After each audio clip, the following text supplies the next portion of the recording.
বাংলাদেশের প্রধানমন্ত্রী জনাব তারেক রহমান ইতিমধ্যে ঘোষণা করেছেন যে বাংলাদেশকে সবুজ বনায়নে আচ্ছাদিত করবেন। একটি কেন্দ্রীয় কর্মসূচি, যদিও আমরা ময়মনসিংহে দু সপ্তাহ আগে থেকেই আমরা বৃক্ষরোপণ কর্মসূচি পালন করছিলাম। গতকাল মন্ত্রিপরিষদের বৈঠকে আবারও গতিশীল করার জন্যে উনি ঘোষণা করেছেন সারা বাংলাদেশে 25 কোটি ফলজ, বনজ এবং ঔষধি এবং ছায়া প্রদান করে এরকম গাছ লাগাবেন। তারই অংশ হিসেবে আমরা আজকে এই দ্বিতীয়বার ঘোষিত সেই কর্মসূচিটিকে বাস্তবায়নের জন্য আমরা এই শিক্ষা প্রতিষ্ঠান চত্বরে এসেছি। বাংলাদেশের একমাত্র স্মার্ট সিটি বসুন্ধরা এখন আরো নিরাপদ, আধুনিকতায় আরো এক ধাপ এগিয়ে।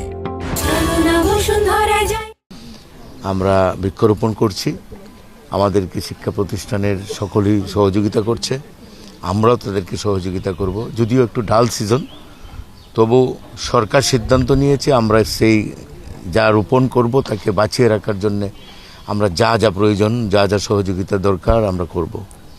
আর একটু আপনাদের মাধ্যমে সরকার প্রধান এবং আমরা যারা দায়িত্বে আছেন একটু জানাতে চাই, ময়মনসিংহ সদর 4 এলাকায় এই প্রতিষ্ঠানটি নতুন উদ্যমে অনেক কিছু অভাব অনটন আছে। আমরা মনে করি যা যা আইনগত দিক যা দরকার সরকার প্রধান বা যে সমস্ত মন্ত্রণালয়ে কাজ করেন তাদেরকে আমি আহ্বান জানাবো অতি সত্বর প্রশাসকদের সাথে আলাপ আলোচনা করে, এই কলেজ কর্তৃপক্ষের সাথে আলাপ আলোচনা করে ব্যবস্থা করবেন।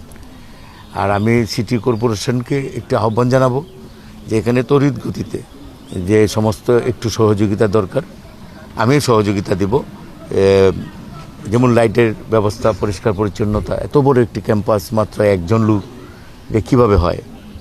আমি আহ্বান জানাবো যে অতি সত্বর, আমি ইতিমধ্যে কথা বলেছি নির্বাহী কর্মকর্তা ম্যাডামের সাথে, উনি ব্যবস্থা নেবেন বলেছে। আপনাদেরও সহযোগিতা চাচ্ছি, সাংবাদিক ভাইয়েরা যারা আছেন আপনাদের সহযোগিতা জানাচ্ছি। রমজান মাসে আপনারা কষ্ট করে আসছেন জাতির স্বার্থে, দেশের স্বার্থে, সরকার যে কর্মসূচি নিয়েছে বাস্তবায়নের স্বার্থে আপনারা আপনাদের লেখনী, চিত্র সকল কিছুর মাধ্যমে প্রকাশ করে এই অবহেলিত ময়মনসিংহ সদর 4কে এগিয়ে নিয়ে